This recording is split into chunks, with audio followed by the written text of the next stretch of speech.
Hi guys, this is a video to show you the latest mod created by myself and my good eye. And that mod is Dynavision for Fallout 3.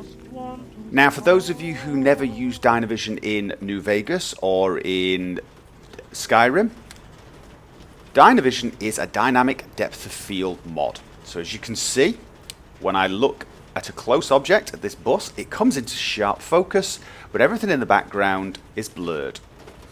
When I look into the background, everything comes into focus and the foreground gets slightly blurred. So it's as if you're looking through a camera lens.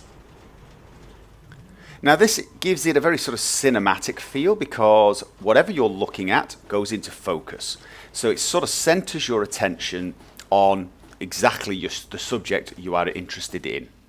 Now this is used in many games. Off the top of my head, the first one I can think of is Mass Effect 3. That made a lot of use of dynamic depth of field.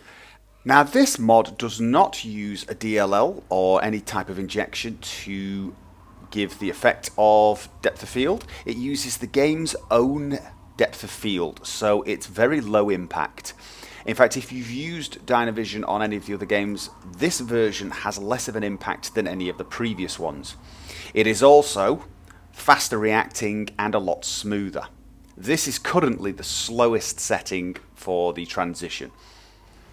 The mod is actually extremely customizable if you go along to your Pip-Boy. There is a dynamic lens package which you can do things like turn the effect off, disable it everywhere. You can disable it indoors, and you can even change things like the speed. Currently it's set to the slowest, that's the default. If I choose the fastest and then go back, you'll be able to see the transition of focus happens almost instantly. It's very quick indeed. You can also change the amount of blur. So if I change the speed back to the slowest, and then change the blur to low. So this gives a far more subtle effect. So as you can see now, in the distance, there is a very slight blur, but it is not too noticeable. Gives you a slightly more subtle effect. So if you like the effect, if you think it makes the game look a little better and blur any distant objects that are not so high resolution, this might be a good option. As you can see, things are only slightly out of focus. And of course there is the medium strength, which is a good, well, exactly that, a happy medium. So as you can see, a little bit more noticeable blur.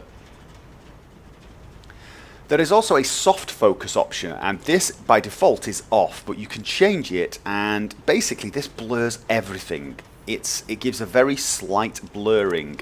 So if I put the low blur on, this is not actually depth of field. It is the depth of field is still normal, but it gives a very slight blur. This will help if you have problems with anti-aliasing or low quality textures. This the slight blur makes things look a little bit more realistic.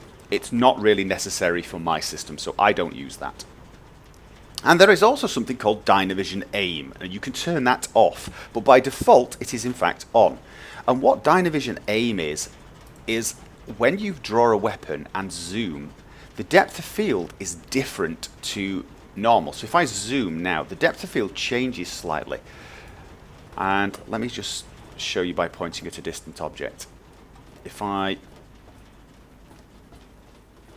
look at the plane here and zoom in on it, if you look everywhere except the plane, off to the sides, you'll notice there's not just a depth of field, there's a slight radial blur.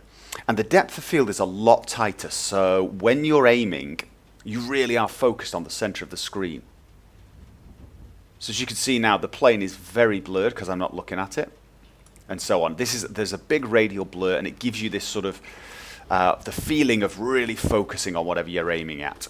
But this can be turned off in the options, so if you want the same depth of field for aiming and not aiming, you can also have that. Now, obviously performance is something everyone wonders about, and the performance drop using this mod is quite small. I noticed about 2% drop in frame rate, which is less than I got in Fallout New Vegas. Slightly more than we got with the mod we made for Skyrim, but there are reasons for that. The Skyrim scripting engine is actually extremely weak. It does not give us a lot of power, and so it is restricted in how fast it can react. But that also means it has almost no effect on your performance. The Fallout scripting engine is a lot more powerful, and we can push it far more, which means the effect is generally a lot better. But of course, that means we demand more power from the system. However, in making Skyrim, I had to get very creative to get it to react at any noticeable speed at all, and so we basically made the algorithm extremely efficient. So it reacts about 3 times faster and smoother than the Fallout New Vegas version of this mod did, and it has less of a performance drop. And obviously, being the Fallout engine, there are absolutely no problems with stability or problems with your save game. The Fallout scripting engine in many ways is, well, frankly superior if you want to use it to push things. And of course, this mod is perfectly compatible with Cinematech and Imaginator. In fact, it's actually designed to be run with those two mods for a sort of an all-round visual enhancement experience. And as you would expect, installation is very, very easy indeed. If you go along to the Dynavision page and click Download with Manager on the file section, it will download into Nexus Mod Manager, and then you simply activate it as normal. Okay guys, well, enjoy the mod. I hope this video helped, and I will see you guys next time. And until then, have fun. I just want to start